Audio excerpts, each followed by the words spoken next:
مامۆستا پەروەردەکار و فێرکاری توێژەکانی کۆمەڵگەیە، بەڵام لە کوردستان بە ئاسانیشکۆی مامۆستا دەشکێنرێت و لێی دەدرێت. لەگەڵ ئەوەی موچەیان پێنادرێت پلەیان بەرز ناکرێتەوە، فشاری حیزبی لە قوتابخانەکان و ناوەندە پەروەردەیەکاندا ڕوبەڕوویان دەبێتەوە.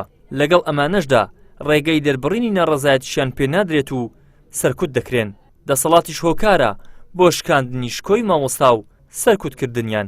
قەیرانی دارایی دەتوانم بڵێم کاریگەری زۆر گەورەی لەسەر ژیان و بژێوی مامۆستایان هەبوو کە ئەمە وای کرد مامۆستا لە ناوەندەکانی خوێندن دا ببڕێ، یان مامۆستا بایکۆت بکە، یان مامۆستا کە هەموو ئەمانە حەقی خۆی بوو مامۆستا خۆپیشاندان بکە، یان ئەگەر هەر هیچ نەبی مامۆستا هەوڵ بدا کارێکی تر بکە بۆ ئەوی بژێوی ژیانی خۆی تەمین بکە.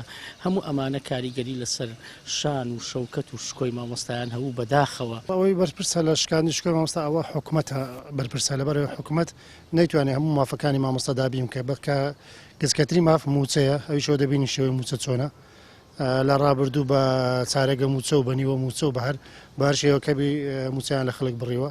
ئەمە بەڕاستی شکاندنی شکۆی مامۆستا هەیە، لەبەرەوەی قووت لە هەموو شتێک گرنگتر لە بۆ مرۆڤ.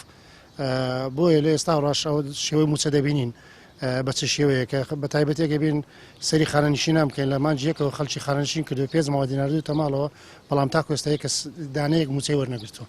بەشێکی تر لە مامۆستایان بەهۆی ئەو پێشلکاریە زەقەی بەرامبەریان دەکرێت داوا دەکەن مامۆستایان پارێزبەندیان بۆ بکرێت تاکو کەس نەتوانێت پێگەیان لە کەدار بکات. ئەبێ دەسەڵات حەسانەیەک بۆ مامۆستا دابنێت. لەم ساڵیادەدا ئەبێ بیر لەوە بکرێتەوە کە مامۆستایان بۆی شکۆیان پارێزراو بێتن و ڕێز و کەرامەتی مامۆستا پارێزراو بێ.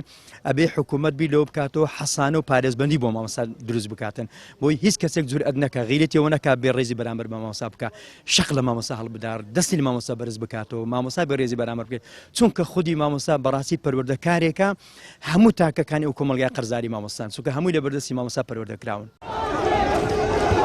لە کاتی نەبوونی موچە مامۆستایان ناڕەزایەتی و خۆپیشاندانیان ئەنجامدا، لە بەرامبەردا دەسەڵات بە شەق و دەستگیرکردن و چاوسورکردنەوە وەڵامی توێژێکی دایەوە کەوا چەکی دەستیان قەڵەمە و داواکاریان تەنها مافێکی سەرەتاییە و زیاتر لە 10 ساڵە لێیان زەوت کراوە بێ ئەوەی هیچ ئاسۆیەکی ڕوون لە سایە ئەو دەسەڵاتەدا بۆ چارەسەری کێشەکانیان دیار بێت. ئیدریس محەممەد، کەناڵی ئاسمانی پەیام، هەولێر.